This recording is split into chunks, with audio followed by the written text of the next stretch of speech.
Assalamualaikum warahmatullahi wabarakatuh. Perkenalkan, nama saya Dendi Kaputra, NIM 1823 3020, jurusan Manajemen Pajak. Baiklah, di sini saya akan menjelaskan itu pada etika profesi pada minggu keempat.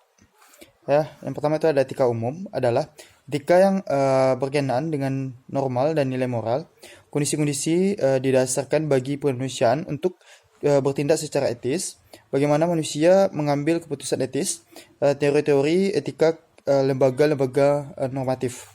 Yang kedua itu ada etika khusus, adalah penerapan prinsip-prinsip moral dasar dalam bidang kehidupan yang khusus. Penerapan ini dapat diwujudkan bagaimana saya mengambil keputusan dan bertindak dalam bidang kehidupan dan kegiatan khusus yang saya lakukan.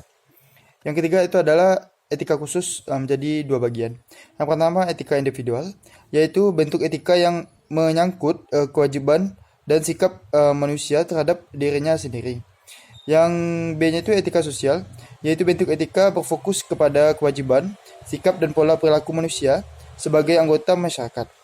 Yang keempat itu ada beberapa contoh etika sosial.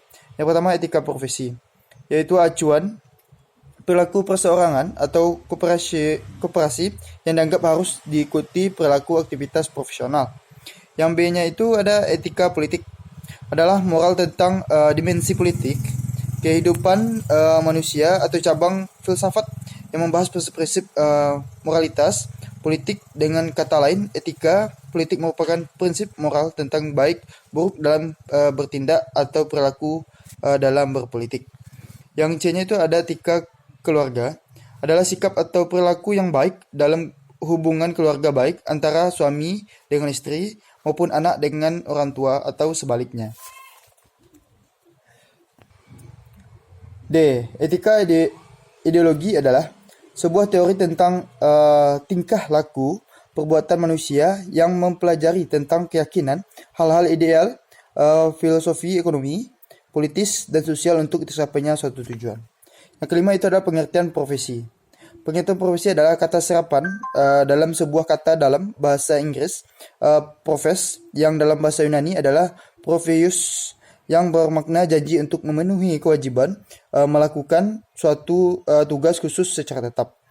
Yang keenamnya itu adalah pengertian profesional. Profesional yaitu istilah bagi seseorang yang menawarkan jasa atau layanan sesuai dengan protokol dan peraturan dalam bidang yang dijadikannya dan menerimanya gaji sebagai upah atau jasa. Yang terakhir adalah prinsip-prinsip etika khusus.